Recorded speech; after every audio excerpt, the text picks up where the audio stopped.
Hello दोस्तों, बिहारी पाठशाला में आप सभी का स्वागत है।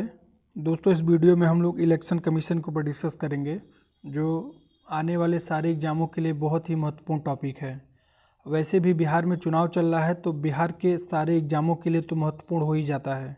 तो चलिए शुरू करते हैं। देखिए, चुनाव आयोग यानी इलेक्शन कमीशन एक कॉन्स्टिट्यूशनल बॉडी है, यानी इसका आर्टिकल 324 से 329 तक इसका प्रोविज़न किया गया है भारतीय संविधान के। ये भारत में लोकसभा, राज्यसभा, राज्य विधानमंडल यानी विधानसभाओं, राष्ट्रपति, उपराष्ट्रपति जैसे पदों के निर्वाचन के लिए जिम्मेदार है। यानी इन पदों के चुनाव की घोषणा और उनका प्रबंधन इलेक्शन कमीशन की जिम्मेदारी है। देखिए, मूल रूप में इस इलेक्शन कमीशन में पहले एक सदस्य थे। उसके बाद 1989 में चुनाव आयुक्त संशोधन अधिनियम में संशोधन करके इसे बहुसदस्यीय बना दिया गया, जिसमें एक मुख्य चुनाव आयुक्त और 2 अन्य चुनाव आयुक्त होते हैं। इस तरह अब ये बहुसदस्यीय निकाय हो गया है। इसमें 3 चुनाव आयुक्त हैं, एक मुख्य हैं, 2 अन्य हैं। इनकी नियुक्ति राष्ट्रपति करता है एक चयन समिति की सिफारिश के आधार पर।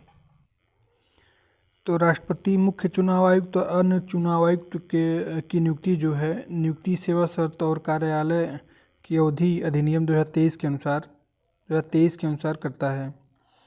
इसमें सीईसी और चुनाव आयुक्तों की नियुक्ति की जाती है, जिसमें सीईसी की नियुक्ति परामर्श समिति के आधार पर की जाती है, जैसा कि हमने पीछे बताया। और अन्य चुनाव आयुक्तों की नियुक्ति समय समय पे राष्ट्रपति द्वारा की जाती है। इनका कार्यकाल 6 साल का होता है या 65 वर्ष, जो भी पहले हो। सीईसी और ईसी यानी मुख्य चुनाव आयुक्त और चुनाव आयुक्त का वेतन और सेवा शर्तें सर्वोच्च न्यायालय के न्यायाधीश के बराबर होती हैं। वे कभी भी त्यागपत्र दे सकते हैं, उनके कार्यकाल की समाप्ति से पहले भी हटाया जा सकता है। देखिए, ये त्यागपत्र राष्ट्रपति को देते हैं, या कार्यकाल की समाप्ति से पहले इन्हें हटाया जा सकता है, लेकिन इनको हटाने की प्रक्रिया वही होगी जो संसद द्वारा सर्वोच्च न्यायालय के न्यायाधीश को हटाने की प्रक्रिया की तरह है। यानी एक प्रकार का इम्पीचमेंट के आधार पे ही इनको हटाया जा सकता है, जो विशेष बहुमत के आधार पे होता है। भारतीय संविधान के भाग 15 में आर्टिकल 324 से 29 तक निर्वाचन से संबंधित है, जिसमें एक आयोग की स्थापना का प्रावधान करता है। भारतीय संविधान का आर्टिकल 324 निर्वाचन के लिए अधीक्षण, निर्देशन और नियंत्रण के लिए एक चुनाव आयोग की स्थापना की बात करता है। फिर उसके बाद आर्टिकल 324(2) में ही राष्ट्रपति द्वारा चुनाव आयोग की नियुक्ति संबंधी प्रावधान है। फिर उसी के सब क्लॉज 3 में जैसे जब कोई अन्य आयुक्त नियुक्त होता है तो मुख्य निर्वाचन आयुक्त अध्यक्ष के रूप में कार्य करेगा, इसका प्रावधान किया गया है।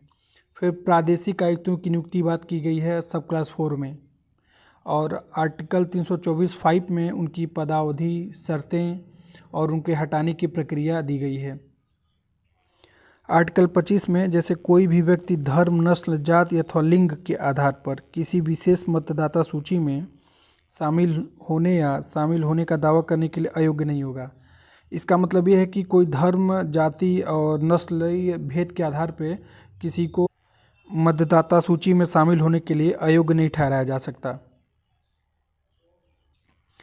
आर्टिकल 326 के अनुसार लोकसभा और राज्यों की विधानसभाओं के निर्वाचन वयस्क मताधिकार पे होंगे, यानी 18 वर्ष से ऊपर के लोग मतदाता सूची में शामिल होंगे। आर्टिकल 327 विधायिकाओं के चुनाव के संबंध में प्रावधान करने की संसद की शक्ति, यानी विधायिकाओं के चुनाव के संबंध में संसद कोई कानून बना सकता है या कोई प्रावधान कर सकता है।